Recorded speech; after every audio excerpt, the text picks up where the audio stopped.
मनकिस्त दो हवेली में दाखिल होते इसका दिल कानपा था। वो नहीं जानती थी कि इसके साथ क्या सलूक होने वाला है। सब लोग इस लाउनिज में जमा थे। ये हवेली इस गांव की सबसे खूबसूरत हवेली। इस हवेली के लोग भी इसके नाम की तरह सुनहरे थे। सुलेमान खानजादा इस हवेली के मालिक रहम दिल इंसान थे। खुदा ने उन्हें दो बेटों से नवाजे था, जिब्रान और अलीयार। जिब्रान खानजादा की शादी खानदान में हुई। सोबिया बेगम की आमद ने हवेली में रौनकें बखेर दें। उनके 3 बच्चे थे, सबूर खानजादा, असगर और पश्मीना। जबकि अलीयार ने सबकी मुखालफत के बावजूद इजरा से शादी की, जो कि बेवा और एक बेटे अल्तमश की मां थी। अलीयार से शादी के बाद उनकी गोद में महमंद आया था। सब ठीक था, हर शख्स खुश था, मगर फिर वो हुआ जिसने सबको हिलाकर रख दिया। अलीयार का जनाजा घर में आया तो वहीं बड़ी हवेली से भी एक जनाजा उठा था। अब्दुर्रहमान अचकजई का जवान साला बेटा ओजे गिल का वाहिद सहारा। अब्दुर्रहमान अचकजई के 3 बेटे तैमूर, सीलिम और हुसैन। सालों पहले डेरे पर क्या हुआ था कोई नहीं जानता था। कोई कहता कि हुसैन ने अलीयार को मारा तो कोई कहता हमला अलीयार ने पहले किया था। गुनाहगार जो भी था, मगर खून दोनों हवेली वालों का बहा था। सालों की कुदूरत कम होने लगी थी कि अचानक कमाल शिकार पर गया और उसकी गोली महमंद खानजादा के प्यारे मामू इसके मां से जुड़े रिश्ते को इससे जुदा कर गई। सालों लगे थे दिलों को साफ करने में कि महमंद खानजादा ने आज फिर सबके जख्म उधेड़ दिए थे। जाओ बच्ची को ऊपर कमरे में छोड़कर आओ, सोबिया बेगम ने मुलाजमा को कहा तो वो इसका हाथ थामे आगे बढ़ी जब महमंद की आवाज ने इसे रोका था। खून बहा में आने वाली कब से कमरों में रहने लगी ताई उम्मी, क्या अब सारी रवायात भूल गई हैं? अगर भूल गई हैं तो मैं आपको याद करवा दूंगी कि खून बहा में आने वाली को घर के बाहर बने इस अंधेरे कमरे में रखा जाता है। महमंद, सोबिया बेगम ने इसे पुकारा, मगर वो अपने नाम का पक्का था। मेरे अपने के कातिल की बहन को इस हवेली में बिल्कुल भी नहीं होना चाहिए। मुलाजमा के हाथ से ओजे गिल का हाथ छीनते वो इसीलिए वहां से निकला तो सोबिया बेगम इसके पीछे भागी थी। हमें तकलीफ हो रही है, हाथ छोड़ी हमारा। इसकी गिरफ्त में तड़पती वो चीफी थी, मगर मुकाबिल बेरहम था। इसे घसीटते वो हवेली के पिछले हिस्से में बने इस छोटे में कमरे में लाया था। इसे पलंग पर पटकते इसने दरवाजा बंद किया था। अगर तुम्हें लगता है कि तुम्हें यहां अच्छे से रखा जाएगा तो अपनी ये गलत फहमी दूर कर लो ओजे गिल। ओजे गिल को अब से लेकर कोई गलत फहमी नहीं है। जो शख्स अपनी मोहब्बत को भरी महफिल में रुस्वा कर सकता है, इसकी इज्जत के परखीचे उड़ा सकता है, इससे कोई उम्मीद मैंने रखनी ही नहीं है। मोहब्बत? कौन सी मोहब्बत की बात कर रही हैं आप ओजे गिल? मेरी मोहब्बत तो एक फरेब लगती थी, ना कभी किसी और के नाम की अंगूठी अपनी उंगली में सजा ली। महमंद के तंज पर ओजे ने तड़प कर इसे देखा। मुझे नफरत है अब से महमंद खानजादा, नफरत। अफसोस है मुझे कि मैंने अब जैसे बेहिस को जानती हूं। इसकी आंखों में आंखें गाड़ कर कहती वो इसका खून खौल गई। नफरत करती हो ना मुझसे? नफरत में तुम्हें बताता हूं तुम्हें नफरत क्या होती है। इसे खींच कर अपने करीब करता वो इसके चेहरे पर झुकता इसकी सांसें रोक गया था। इसके सुलगते लम्स पर तड़पते वो इस गिरफ्त से निकलने के लिए पागल हुई थी, मगर वो सब भूल गया था। इसे याद था तो बस ये कि इससे मोहब्बत की दावेदार ने इससे नफरत का इजहार किया था। वो अपना गुस्सा आहिस्ता आहिस्ता इसके अंदर उंडेल रहा था। यह है मेरी नफरत जो तुम हर रोज सहोगी।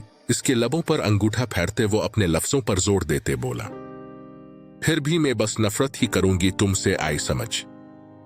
इससे पहले वो हुई जवाब देता दरवाजा बजने लगा था। खून के घूंट भरते इसने ओजे गिल को देखा था और फिर वो कमरे से निकलता चला गया। इसके जाते ही जमीन पर गिरती वो फूट फूट कर रो दी। माजी को याद कर उसका दिल रोया था, मगर अब वक्त कभी वापस नहीं आ सकता था। क्या सोच रहा है? वो माजी की यादों में खोया हुआ था जब कमर की आवाज ने इसे चूंकाया। मन नावल यानी ये नावल जो अपलोड किया है। जिस किसी को जल्दी नावल कमलेट पढ़ना है मुझे रिक्वेस्ट जे दे, वरना अनाबक्स में मैसेज कर दे मैं कमलेट नावल सेंड कुर्धगा मुझे रिक्वेस्ट जे ये उमबाक्स में मैसेज कर दे जल्दी। कुछ नहीं तो यहाँ क्या कर रहा है? डेरे के चारों तरफ अंधेरा छाया हुआ था। इसकी यहाँ मौजूदगी कमर को परेशान कर रही थी। पेपो ने बताया कि तो गुस्से में घर से निकला है, इसलिए मैं यहाँ चला आया था, जानता था तो मुझे यही मिलेगा। हम्म, इसे मुबहम सा जवाब देते महमंद ने सिगरेट सुलगाया तो कमर के चेहरे के जाविये बिगड़े थे। इस जहर को तो छोड़ दे महमंद। तो जानता है मेरे अंदर लगी आग कोई नहीं बुझा सकता, शायद ये कुछ काम कर दे। धुआं हुआ में छोड़ते वो तख्त पर आकर बैठा था। ये आग कभी नहीं बुझा सकेगी क्योंकि नफरत की आग को कोई कम नहीं कर सकता सिवाय मोहब्बत के, और तूने तो मोहब्बत छोड़ दी। कमर इससे सख्त खफा था। घर जा और सो जा, शायद तेरे जलते दिल को आराम मिले। इसे जबरदस्ती खड़ा करते वो अपने साथ इसीलिए हवेली आया था। इसकी सारी मुजाहमत बेकार गई थी। हवेली में कदम रखते ही बेइख्तियार उसकी नजरें हवेली के पिछले हिस्से की जानिब गई थी जहां वो मौजूद थी। दिल में दर्द की एक तेज लहर उठी थी। अपना हाथ कमर की गिरफ्त से निकालता वो अपने कमरे में आया और धार से दरवाजा बंद करते वो बेड पर गिरा था। नहीं है मुझे इससे मोहब्बत, वो एक बेवफा लड़की है और उसकी मेरी जिंदगी में कोई गुंजाइश नहीं। नफरत करता हूं मैं इससे। गुस्से से पागल होते इसने साइड लैंप जमीन बोस किया था। अल्लाह, हम आज फिर लेट हो गए। तेज तेज कदमों से रोड पर चलते वो मुसलसल ड्राइवर को कॉल करने की कोशिश कर रही थी, मगर वहां से कोई जवाब मौसूल नहीं हो रहा था। वो सुबह ड्राइवर के साथ ही कॉलेज आई थी, मगर अब क्लासेस जल्द खत्म होने के बाइस इसे घर जाना था, मगर ड्राइवर साहब कॉल रिसीव करने के लिए तैयार ही नहीं थे। मजबूरना इसे बाहर आना पड़ा था। वो यूं ही खाली कॉलेज में अकेले नहीं खड़ी रह सकती थी, मगर अब बाहर आकर भी इसे पछतावा हो रहा था। अपनी सोचों में वो इतनी मगन थी, इसे कुछ होश नहीं था, जब अचानक ही किसी ने बाजू से थामकर इसे अपनी ओर खींचा था। वो सीधा मुकाबिल के सीने से लगी थी।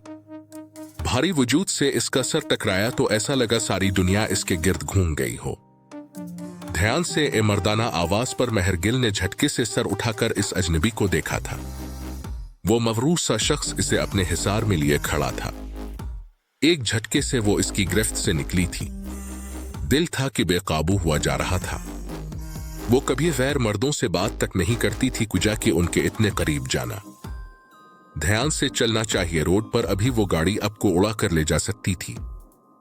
इस अजनबी शख्स की बात पर उसने दुहल कर इसे देखा था। बड़ी बड़ी आंखों में खौफ सिमट आया था, जो कि सामने खड़े शख्स को ना जाने क्यों सख्त नागवार गुजरा था। इन आंखों में यह खौफ अच्छा नहीं लगता आई समझ। इसने लम्हे में अपनी टोन चेंज की थी।